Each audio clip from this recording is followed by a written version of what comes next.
have a little bit of influence on TikTok, I'm one of the first persons that come to mind when you want to promote your song in Nigeria. How much exactly does an artist have to pay to promote a song? Minimum of around 300k for one. And you said you get 10 in a week. So basically that's like 3 million every single week. No. How's it going, guys? It's Fisayo here, and in this video we'll be chatting with Rodney. He's a content creator based out of Nigeria, and we talk about how he started, his journey as a TikTok creator, and some insightful things for people who are looking to start out. Here's his story from inception, basically from 0 to 4.8 million followers on TikTok alone. Welcome to another episode in the Leaderboard series. I hope this video inspires you, and without further ado, let's get to it. This episode of the Leaderboard is brought to you by Cashlink. Find out more about them later in the video. How did everything start? Like, how did you start off making these videos that you're making? Yeah, it's a result of boredom. Yeah, during COVID-19 lockdown and everything, everybody's at home. We don't know what else to do. Although I was doing another content that was different from this what you do now. What I'm doing now. I think I used to do dance videos, so when I was at home I'd just be dancing in my living room and be posting it.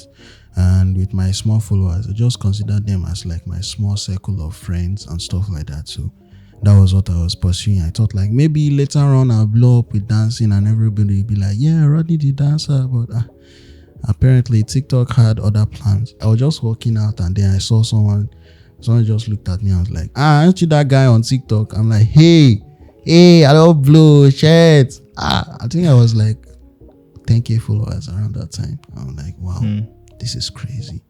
I think I'll continue to do that. And look at me today.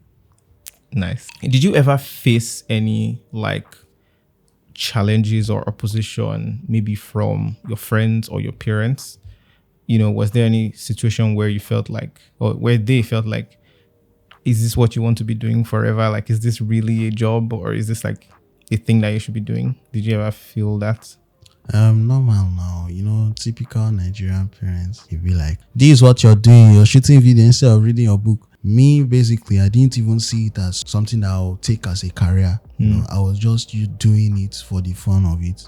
And I don't even know I had it in me to like create the videos I was seeing myself create. So like when I watch them, I'm basically entertaining myself, and it make me to like do more and like try to find ways to improve on what I'm doing. So I think what you said something there that I find very interesting. Like, you are entertained by your own videos. So basically you're making the kind of videos that you yourself would love to watch. Yeah. And I think that's a very key thing for every content creator. How do you balance being a student and this responsibility of having a large audience online? It's becoming hard. Let me just say it that way, because beginning of last year, I wasn't really popular.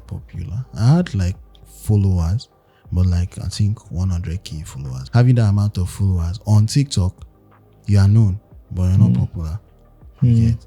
Like people, you have like a certain class of people that will know you. When I started school that year, people who knew me on TikTok, they were expecting me to be like, yo, this big guy, he's supposed to be like, yo, he's supposed to have money and everything. Like, yo, guy, money no day. I'm still struggling, guy. Basically, I was still doing it for the love of it, not even for income I might stand to gain from doing the video. So I think it was now later on when I started growing, and then it started becoming much harder to go for lectures without my face mask. You get, because there are a lot of people, like you just come down to school, and then from the gate you're already seeing people like, oh, Rodney, I'm a fan, I know this guy, want to take picture with me. Like, let's say I'm supposed to get to my lecture hall in like 5 minutes, I'll end up getting there in 20 minutes because there are a lot of people that will be greeting me and I can't just snub them. You get? I get you. I am dropping steady bars like I just came out of prison. If it's raining on the sea, can we call that rainy season? I don't take off my shoes because let's get back to your content. There's something that we were just listening to it earlier, and it was wisdom drill. Yeah. How did that come about? Like, what was in your mind? Wisdom drill is like a song on wordplay. It was what I was planning to do a long time ago. That day, I didn't know what else to do. Lots was really coming up in my head, and then I now found it in like one of my notes, and I was like, "Yo, I think I should like compile most of the jokes I've made and then turn it into a song." Originally, it was supposed to be like normal content, And then when I did it, I sent it to my manager, and like my manager was like, "Yo, we can make money out of this. Should go and stream this song. Oh my god, this is mad." I'm like, Me, I was not thinking like, okay, it's going to be an actual song. It's just like something I'll post on TikTok, gets the amount of views, because I was looking at it, okay, this could get a substantial amount of views because it's a song. It's not something I've done before, and then the thing just blew up. How do you come about? Do you like write it down, or do you just like, is it like thoughts in the shower? How do you usually come up with ideas? Sometimes I'll have it in my head and then forget later on, and then like a sound will come and then it will now come back. I'm like, okay. But most times the inspiration is like daily bread. You just wake up, like the idea will just come, and then you do the video, and you don't know what video you're going to do the next day. But when you wake up the next day, the idea will come.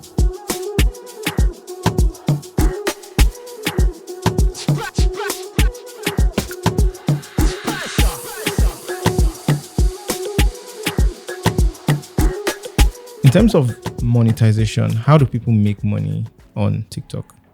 Okay. And how do you make money on TikTok? All right, so I want to thank the sponsor of this leaderboard episode, which is Cashlink. They are Africa's first decentralized payment network. And Cashlink says you can earn up to 400,000 Naira monthly by being a merchant. And this requires a number of transactions in a month. With the fees, you can make up to that amount. But wait, how is this possible? And what even is Cashlink? So Cashlink is a peer-to-peer or P2P payment platform that provides an easy cash in and out service for users, and it's now available on Binance. In their first year, they've already done over 1.7 million transactions. Their most successful feature is their algorithm that matches merchants to users with their escrow system for secure transactions. All right, let's do a quick test. With Cashlink, you can deposit and withdraw any of these currencies via bank transfer or e-wallets. For instance, for Naira or NGN, once I sign up with my bank and my phone number and I try to deposit 20,000 Naira, I'm immediately matched with other merchants with the same bank as mine, so there are no transfer charges. I noticed that the top merchant here has done over 4,500 orders. If it's an average of 175 Naira per transaction, that means they've made over 780,000 Naira, which is not bad. Anyway, once I send a request and I make a transfer to the merchant, they send me NGN to my Binance wallet, minus the charges. I then try to withdraw, but this time I use the e-wallet option. And as you can see here, these are the following e-wallet options that they have. I used Pocket or Abeg, and once it was done, I got a notification with the credits minus the charges. Do check out the link in the description below to sign up with Cashlink as a merchant or use it for your easy deposits and withdrawals. Also, make sure you check out the terms and conditions, very important. All right, let's get back to the interview. Yeah, and people make money on TikTok through live donations. Okay. Does that work in Nigeria? It works, but like I've not really explored it. And now TikTok has been able to develop a new feature where you can send gifts in a video. So like I've also been able to get gifts from the video. But I think my main source of income from TikTok is through the promotions. TikTok is a place where music is what moves it.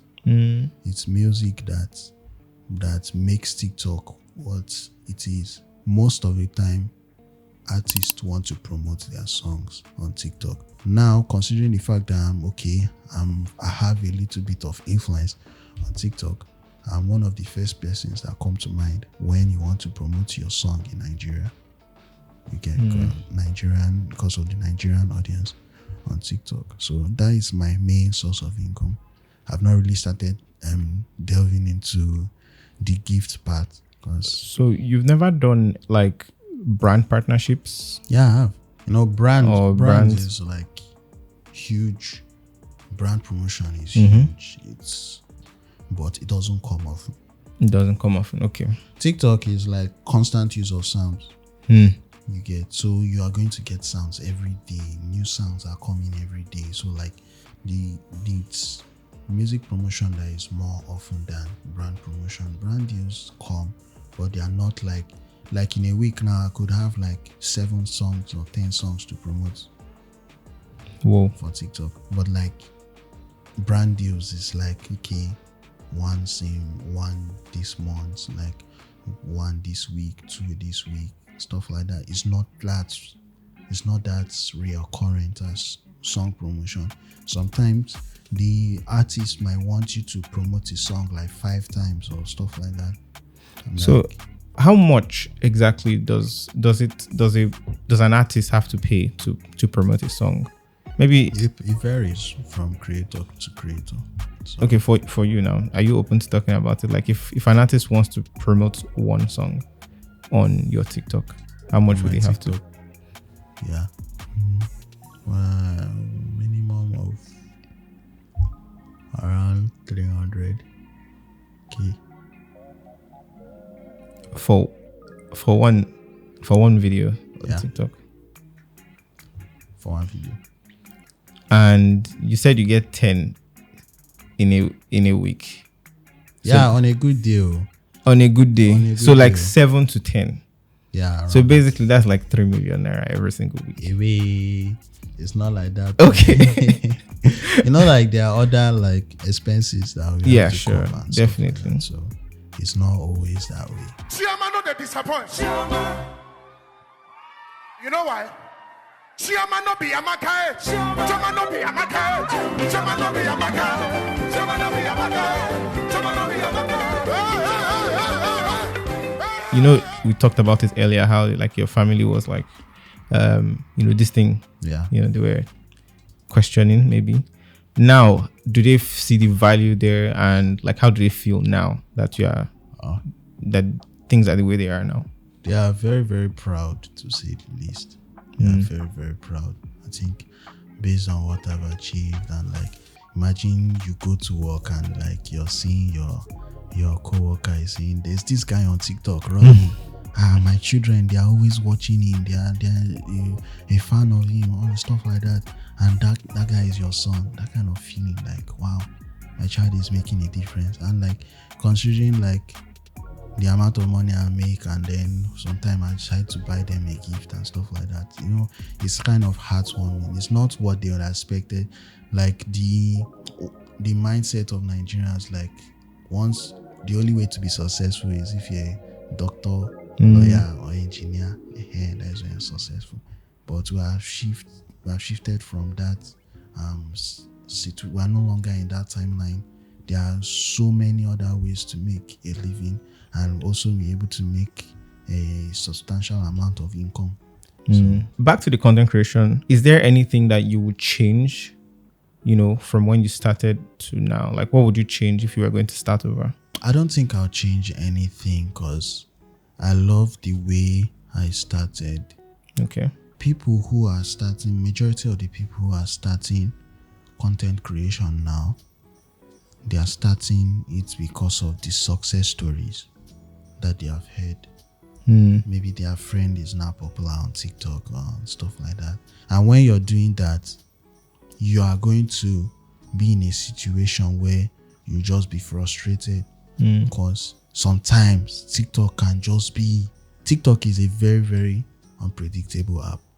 You can do a video today and make 5 million views, 6 million views, 10 million views. The next video you post, you get 200k views. Basically, you wouldn't start differently, and you love the way you started because you were able to build a brand instead of just like aiming for popularity, noise, and like just the numbers essentially. No, normally when you get to a certain stage, because when I was moving, I later started focusing on the views. There's no how. Yeah, There's obviously. no how. You start looking at the views and stuff like that. And when I see that my video pop today and pop tomorrow, sometimes you just be which kind life it is. But I was just have to remind myself that I'm just doing my content. So at this point now, it's just vibes. I'm just posting the videos. I'm just entertaining myself and entertaining whoever sees it. Because at this point, it's not like I'm doing it because of the kind of views I want to get. Imagine somebody is making, he made 200k views today, and tomorrow he made 4,000 views.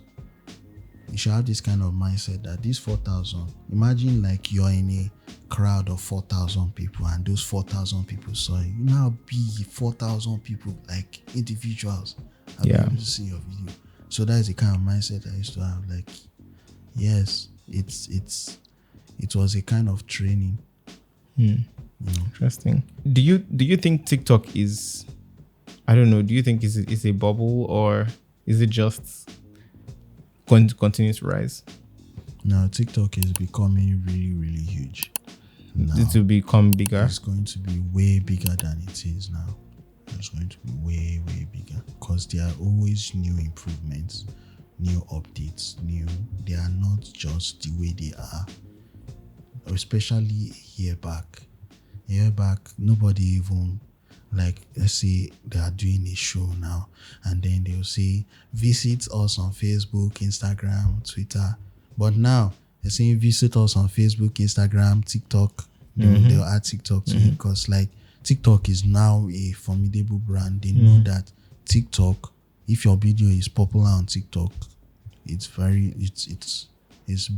have blown. That is how TikTok is. Interesting. Do you see yourself creating only on TikTok, or you want to expand to other platforms? I know we sort of had a discussion. No, I can't just be doing TikTok because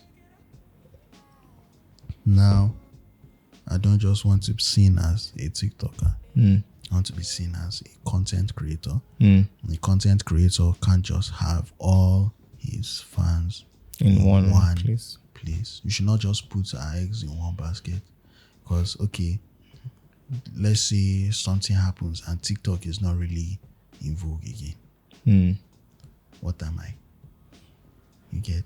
So, like, YouTube, I'm coming for you. Don't worry. What is the piece of advice that you would give people who are looking to start out? My advice is just be original, do what you love and be consistent with it, and also be creative, because you can literally blow up by doing anything. So you can't just say you want to follow the trend or follow what other people are doing, because at the end of the day you burn out because it's not something you love. So just do what you love doing and be consistent, and surely it's going to pay off. Awesome. Thank you so much for your time. I really appreciate this. So what did you guys think of the interview? Let me know in the comment section down below. Thank you so much for watching up until this point. And who else do you think we should interview next? Just leave a comment right there in the comment section below and I'll reply as many as I can. Thank you so much again for watching, and I'll see you guys in the very next video.